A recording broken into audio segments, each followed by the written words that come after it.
पौराणिक कथाएं। भगवान परशुराम की पौराणिक कहानी है ये युगों पुरानी। आप सभी प्रिय दर्शकों का हमारे YouTube चैनल विष्णु लोक में हार्दिक अभिनंदन है। आपका बहुत बहुत धन्यवाद। मर्यादा पुरुषोत्तम श्री राम जिनका सादर नमन करते हों, उन शस्त्रधारी और शास्त्रज्ञ भगवान परशुराम की महिमा का वर्णन शब्दों की सीमा में संभव नहीं। वे योग, वेद और नीति में निष्णात थे। तंत्र, कर्म तथा ब्रह्मास्त्र समेत विभिन्न दिव्यास्त्रों के संचालन में भी पारंगत थे, यानी जीवन और अध्यात्म की हर विधा के महारथी। विष्णु के छठे अवतार परशुराम पशुपति का तप कर परशुधारी बने और उन्होंने शस्त्र का प्रयोग कुप्रवृत्तियों का दमन करने के लिए किया। कुछ लोग कहते हैं परशुराम ने जाति विशेष का सदैव विरोध किया, लेकिन यह तार्किक सत्य नहीं। तथ्य तो यह है कि संहार और निर्माण दोनों में कुशल परशुराम जाति नहीं, अपितु अवगुण विरोधी थे। गोस्वामी तुलसीदास के शब्दों में, जो खल दंड करहु नहीं तोरा, भ्रष्ट हो श्रुति मार्ग मोरा की परंपरा का ही उन्होंने भली भांति पालन किया। परशुराम ने ऋषियों के सम्मान की पुनर्स्थापना के लिए शस्त्र उठाए।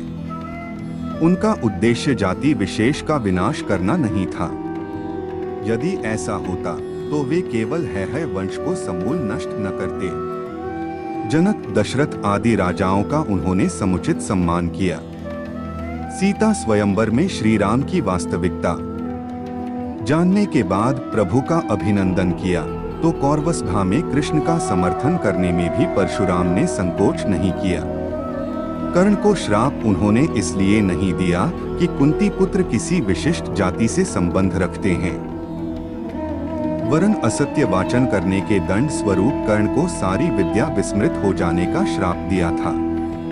कौशल्या पुत्र राम और देवकी नंदन कृष्ण से अगाध स्नेह रखने वाले परशुराम ने गंगा पुत्र देवव्रत भीष्म पितामह को सिर्फ युद्धकला में प्रशिक्षित किया, बल्कि यह कहकर आशीष भी दी कि संसार में किसी गुरु को ऐसा शिष्य पुण्य कभी प्राप्त न होगा। पौराणिक मान्यता के अनुसार अक्षय तृतीया को ही त्रेता युग का प्रारंभ हुआ था। इसी दिन यानी वैशाख शुक्ल तृतीया को सरस्वती नदी के तट पर निवास करने वाले ऋषि जमदग्नि तथा माता रेणुका के घर प्रदोष काल में जन्मे थे परशुराम।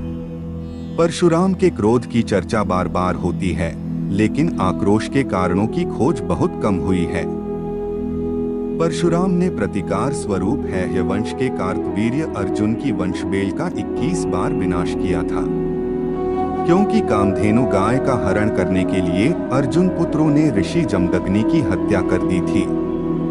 भगवान दत्तात्रेय की कृपा से 1000 भुजाएं प्राप्त करने वाला कार्तवीर्य अर्जुन दंभ से लबालब भरा था। उसके लिए विप्रवध जैसे खेल था, जिसका दंड परशुराम ने उसे दिया। ग्रंथों में यह भी वर्णित है कि सहस्त्रबाहु ने परशुराम के कुल का 21 बार अपमान किया था। परशुराम के लिए पिता की हत्या का समाचार प्रलयातीत था। उनके ये ऋषि जमदग्नि केवल पिता ही नहीं, ईश्वर भी थे। इतिहास प्रमाण है कि परशुराम ने गंधर्वों के राजा चित्ररथ पर आकर्षित हुई मां रेणुका का पिता का आदेश मिलने पर वध कर दिया था। जमदग्नि ने पितृ आज्ञा का विरोध कर रहे पुत्रों रुक्मवान, सुखेन, वसु तथा विश्वानस को जड़ होने का श्राप दिया, लेकिन बाद में परशुराम के अनुरोध पर उन्होंने दयावश पत्नी और पुत्रों को पुनर्जीवित कर दिया। पशुपति भक्त परशुराम ने श्री राम पर भी क्रोध इसलिए व्यक्त किया क्योंकि अयोध्या नरेश ने शिव धनुष तोड़ दिया था। वाल्मीकि रामायण के बालकांड में संदर्भ है कि भगवान परशुराम ने वैष्णव धनुष पर शरसंधान करने के लिए श्री राम को कहा। जब वे इसमें सफल हुए, तब परशुराम ने भी समझ लिया कि विष्णु ने श्री राम स्वरूप धारण किया है। परशुराम के क्रोध का सामना तो गणपति को भी करना पड़ा था। मंगलमूर्ति ने परशुराम को शिव दर्शन से रोक लिया था। रुष्ट परशुराम ने उन पर परशु प्रहार किया, जिससे गणेश का एक दांत नष्ट हो गया और वे एक दंत कहलाए। अश्वत्थामा, हनुमान और विभीषण की भांति प्रभु स्वरूप परशुराम के संबंध में भी यह बात मानी जाती है कि वे चिरजीवी हैं।